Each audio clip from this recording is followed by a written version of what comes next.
In 113th episode, the injured Karoo managed to take Vivi inside the city, but fell down when he reached his limit. Mr. 2 arrived, suddenly Sanji came to face him, while Vivi went to stop the war. Mr. 1 and Miss Doublefinger went after Nami, saying they'll eliminate the weak first. Usopp went to help Chopper. It was revealed that Miss Merry Christmas is Mole Devil Fruit user, while Mr. 4's pet, Lasso, is actually a gun that ate Mut Devil Fruit model Daction. Lasso can release timer bomb baseballs when it sneezes, while Miss Merry Christmas uses her Mole Devil Fruit ability to take Mr. 4 around from underground, and he uses his superhuman strength to toss the ball around with his 4-ton bat. In next episode, Usopp hit Mr. 4 with a 5-ton hammer, but it was fake. Chopper ate a rumble ball and used brain point to find their weakness, and made Lasso sneeze and drop bomb balls inside the holes dug by Miss Merry Christmas.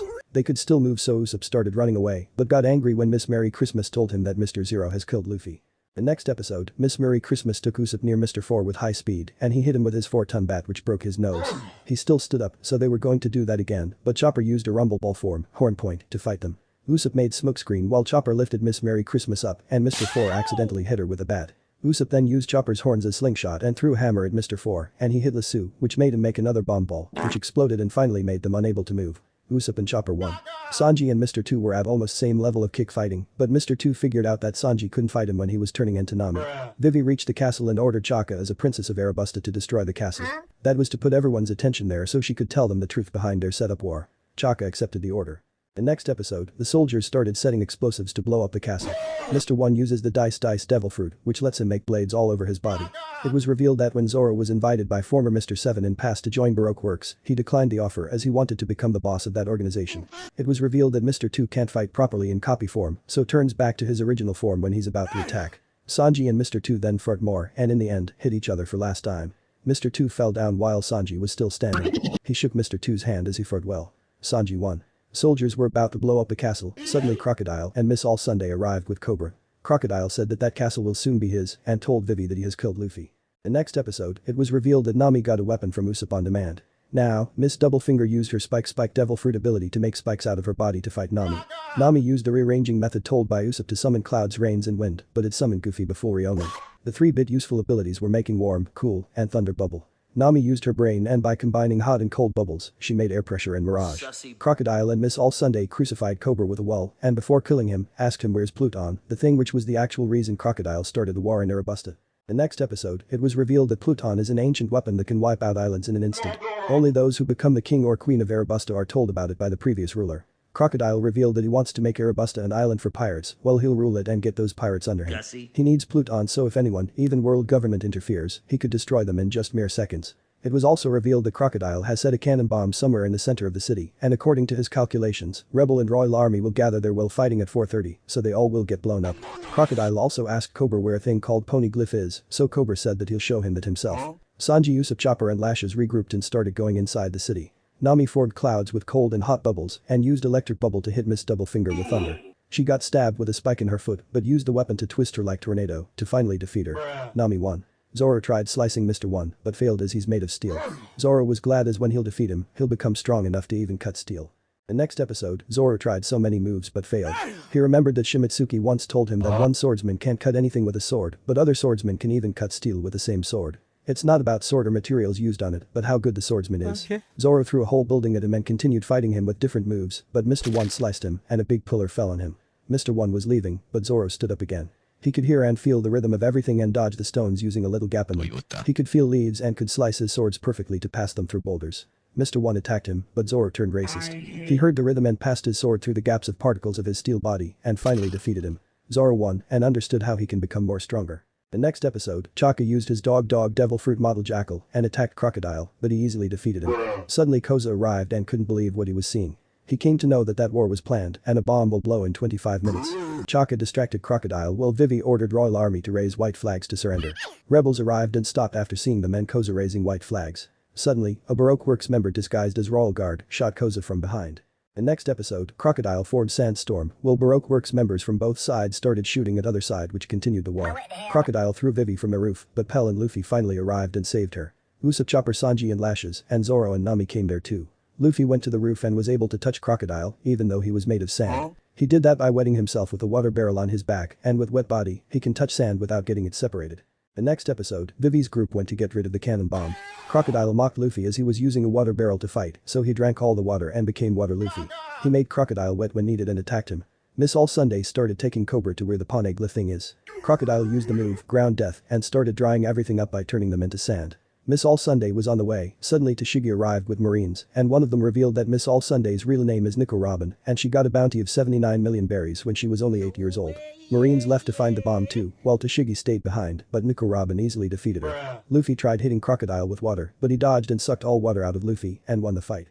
The next episode, Crocodile left to go after Nico Robin and Cobra, while the water which Crocodile dodged earlier came back down and went back in Luffy's mouth. He was fine again and went after Crocodile. Cobra took Robin to the royal graveyard and went underground with a secret entrance. Crocodile saw Toshigi on the way and left after insulting her and Smoker. Luffy came there too and asked where Crocodile is, so even though he was a pirate, she told him the direction.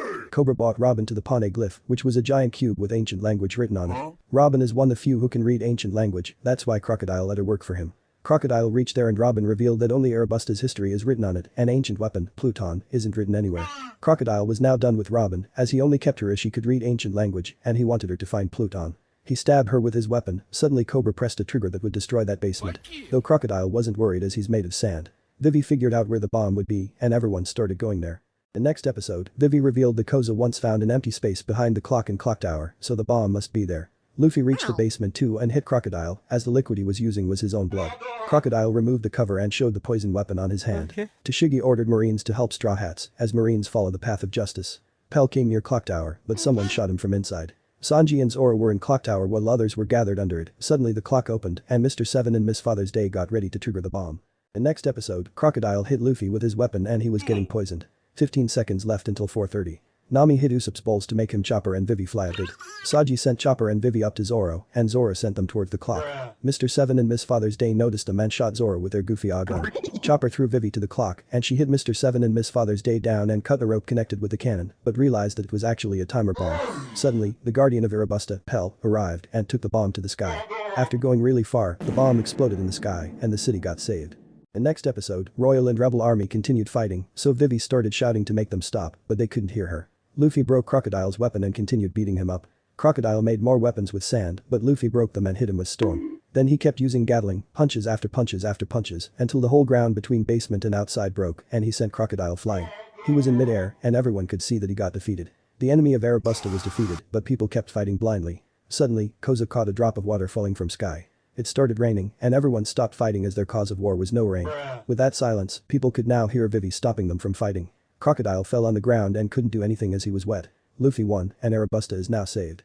The next episode, Chaka told Royal Army to stop fighting, while Agaram came there with a kid who earlier saw Mr. 2 turning into Cobra. Agaram told everyone that he'll tell them Crocodile's whole plan. Cobra bought Luffy there on his back, and all the Straw Hats were together again. Toshigi captured Crocodile and he won't stay as a warlord anymore. Other Baroque Works members got captured, but Mr. 2 managed to escape. Smoker was outside Arabasta with a fellow captain, Hina. Next day, Toshigi returned to the ship and was disappointed about the world system. Smoker got a call from headquarters that he and Toshigi will receive medals for saving Arabasta and will be promoted by 1 rank. World government couldn't tell the world that pirates saved a country, so gave credits to Smoker. Though Smoker told them to go to hell. The next episode, 3 days later, it was revealed that Zoro's bounty has increased to 60 million, while Luffy's bounty has increased to 100 million berries. Straw Hat pirates started leaving Arabasta. Jungo and Full Body, who are now the sergeants of Navy, were working under Hina and were trying to find Straw Hats. Nami decided not to get 1 billion berries from Arabasta because of her memories with Vivi.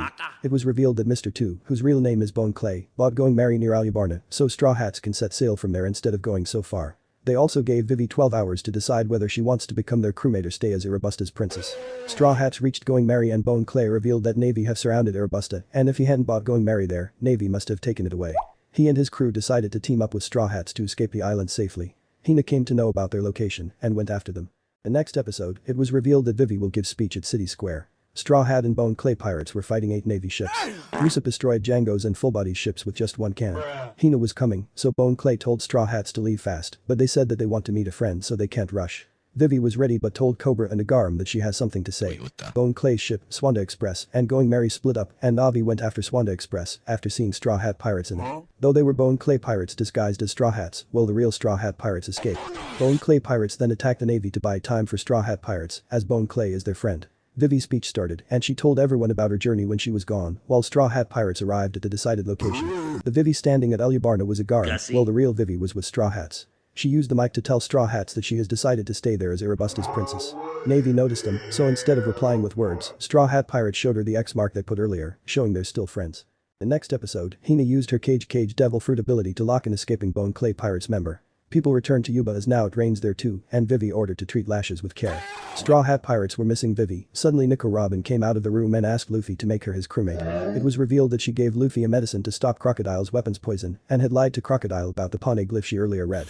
It was revealed that she's after Rio Poneglyphs, the special Poneglyphs that tell the actual history of the world. Robin wanted to know about the actual history so joined Crocodile, as Arabasta's Poneglyph was her last hope of knowing it, but as it had nothing special on it, she'll just stay there and die, as she has too many enemies to achieve her goal. Though Luffy grabbed her and Cobra and brought them both to the surface. Now, Luffy agreed to make her his new crewmate. She slowly started winning everyone's hearts including mine by subscribing to the channel. In the final scene, Pell was still alive and visited his grave. Thanks for sticking till the end. If you enjoyed then like subscribe, join my Patreon and check out my other videos too.